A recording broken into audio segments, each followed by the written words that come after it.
नमस्कार। आज हम सुंदरकांड पार्ट 2 में आगे हनुमान जी के बारे में बताएंगे। आगे हनुमान जी सुरसा नामक राक्षसी से आशीर्वाद लेके आगे बढ़ते हैं और आगे बढ़कर उन्होंने एक राक्षसी को और देखा जो समुद्र में रहती है। वह माया करके आकाश में उड़ते हुए पंछियों को पकड़ लेती है। आकाश में जो जीव जंतु उड़ा करते थे वह जल में उसकी परछाई देखकर उनको पकड़ लेती थी, जिससे वह उड़ नहीं सकते थे। इस प्रकार वह सदा आकाश में उड़ने वाले जीवों को खाया करती थी, जो राक्षसी थी। उसने वही छल हनुमान जी के साथ भी किया। हनुमान जी तुरंत ही उसका कपट पहचान लिया, और क्योंकि हनुमान जी बड़े ही धीर बुद्धि वाले थे, इसलिए उन्होंने उस राक्षसी को समुद्र में मार करके आगे बढ़े। वहाँ जाकर उन्होंने वन की शोभा देखी। लंका में पहुँच गए हनुमान जी, और वहाँ जाकर उन्होंने वन की शोभा देखी जो अनेक प्रकार के फल फूल से शोभित थे। पक्षी और पशुओं के समूह को देखकर तो मन में बहुत ही प्रसन्न हुए हनुमान जी, और सामने एक विशाल पर्वत देखकर हनुमान जी भय त्याग कर उस पर दौड़कर जा चढ़े।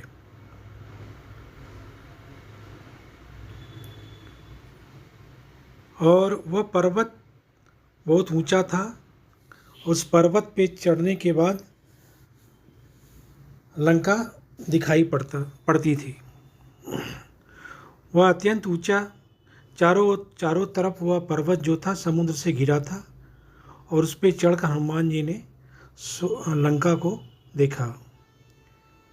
जो विचित्र मणियों से जड़ा हुआ सोने का परकोठा है, उसके अंदर बहुत से सुंदर सुंदर घर हैं, चौराहे, बाजार, सुंदर मार्ग और गलियां हैं। सुंदर नगर बहुत प्रकार से सजा हुआ है। हाथी, घोड़े, खच्चरों के समूह तथा पैदल और रथों के समूह को कौन गिन सकता है। अनेक रूपों के राक्षसों के दल हैं। उनकी अत्यंत बलवती सेना वर्णन करते नहीं बनती है। आगे मैं एक दोहा भी इसमें ऐड करना चाहता हूँ। बन बाग उपवन बाटिका सर कूप बापी सोहई, नर नाग सुर गंधर्व कन्या रूप मुनि मन मोहई। कहूँ माल देह विशाल शैल समान अतिबल गर्जही, नाना अखारेन वीरही बहुविधि एक एकन्ह तर्जही। इसका अर्थ हिंदी में बताना चाहता हूँ मैं। वन बाग उपवन, फुलवाड़ी, तालाब, कुएं और बावलियाँ सुशोभित हैं। मनुष्य, नाग, देवताओं और गंधर्वों की कन्याएं अपने सौंदर्य से मुनियों के मन को भी मोह लेती हैं। कहीं पर्वत के समान विशाल शरीर वाले बड़े ही बलवान पहलवान गरज रहे हैं। वे अनेकों अखाड़ों में बहुत प्रकार से भिड़ते और एक दूसरे से लड़काते हैं।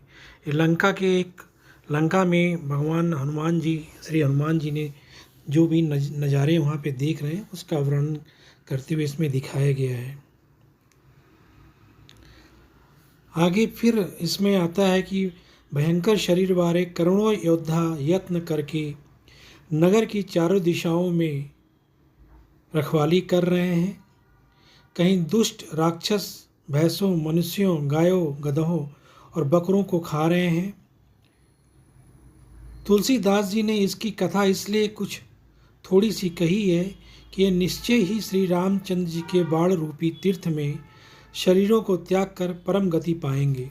आगे चलकर जब भगवान रामचंद्र जी का और रावण का युद्ध होगा, तो उसमें ये सब जितने भी पशु पक्षी और भैंस, मनुष्य, जितने भी वहाँ पे राक्षस रूपी लोग हैं, उनका एक तरीके से भगवान राम के द्वारा उद्धार होगा। धन्यवाद।